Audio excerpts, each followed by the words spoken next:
అందరికీ శుభోదయం. So present Kalikiri మార్కెట్లో ఈరోజు ధరలు అనేది ఏ విధంగా వెళ్తున్నాయి, ఏం వేయాలని మొత్తం వీడియోలో మాట్లాడుకుందామండి. నిన్న సూపర్ టాప్ వచ్చేసి నేను లేట్ చేయకుండా వీడియో అనేది స్టార్ట్ చేసేస్తాను.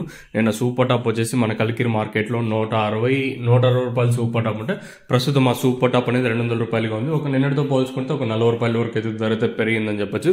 యావరేజ్గా కలికిరి మార్కెట్ 80 రూపాయల కాటిని ఇంకా ప్రారంభమైంది. యావరేజ్గా ఎక్కువగా వినిపిస్తుండే రేట్లు 80, ఇంకా 90, 100, 110, 120, 130, 140, 150, 160 రూపాయల వరకు అయితే యావరేజ్ గా కలికిరి మార్కెట్ అయితే జరుగుతుంది. సో కొంచెం పర్లేదు. కలికిరి మార్కెట్ వచ్చేసి మరి మన మదనపల్లి మార్కెట్ ఈ రోజు ఏ విధంగా వేలంపాట్లు అనేది ఉంటాయి, ఏమి వేయాలని చూడాలి. ఓవరాల్ గా మార్కెట్ మొత్తం తీసుకున్నట్టయితే అంటే కలికిరి మార్కెట్ తీసుకుంటే నేటితో పోల్చుకుంటే కొంచెం పర్లేదు.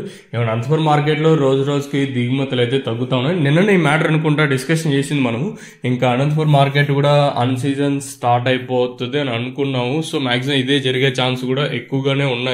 చూద్దాం, ఏది మనం ప్రెడిక్ట్ చేయలేము. ఒక్కసారిగా దిగుమతులు రావచ్చు, ఎవరు ప్రెడిక్ట్ చేయలేరు. ప్రస్తుతానికి అయితే కలికిరి మార్కెట్ లో 200 రూపాయలు సూపర్ టాప్ మార్కెట్ యావరేజ్ గా 80 ఇంకా 150 రూపాయల వరకు అయితే యావరేజ్ గా కలికిరి మార్కెట్ అయితే జరుగుతుంది. ఇది ఇన్ఫర్మేషన్ ప్రస్తుతానికి అయితే. ఇంకా ఏమన్నా మన మదనపల్లి మార్కెట్ ఈరోజు కొంచెం సస్పెన్స్ ఉంది. ఎందుకంటే దిగుమతులు బయట బండ్లు నేను చూసినప్పటికి ఒకటి, ఇప్పుడు ఏమన్నా పెరిగాయా లేదా అనేది క్వశ్చన్ మార్క్. సో నేను వన్స్ అబ్జర్వ్ చేసిన తర్వాతనే మీకు మళ్ళీ ఇంకో అప్డేట్ అయితే ఉంటుంది, మీరైతే మిస్ అవుతుంది. ఇది ప్రస్తుతానికి ఉండేది కలికిరి మార్కెట్. ఇంకా మీకు తక్షణ కానీ నందక కానీ అలాగే భూవరం కానీ కావాల్సి ఉంటే మీరు కింద నెంబర్లు అయితే డిస్ప్లే అవుతుంటాయి, ఆ నెంబర్లకి అయితే అప్రోచ్ అవ్వచ్చు. ఇది ఇన్ఫర్మేషన్ ప్రస్తుతానికి ఉన్నది మన కలికిరి మార్కెట్. ఇంకా మెయిన్ గా తక్షణ గ్రోత్, అలాగే నందక కాయ షైనింగ్లకి సైజులకి, అలాగే భూవరం వచ్చేసి ఇది అంటే మొక్క నాటిన 7 రోజులు ఇంకా ఎప్పుడైనా యూజ్ చేయొచ్చు. అంటే ఎలా యూజ్ చేయాలి ఏమి అనేది కింద నెంబర్కి మీరైతే కాంటాక్ట్ అయినట్టయితే నేను తెలియజేస్తాను.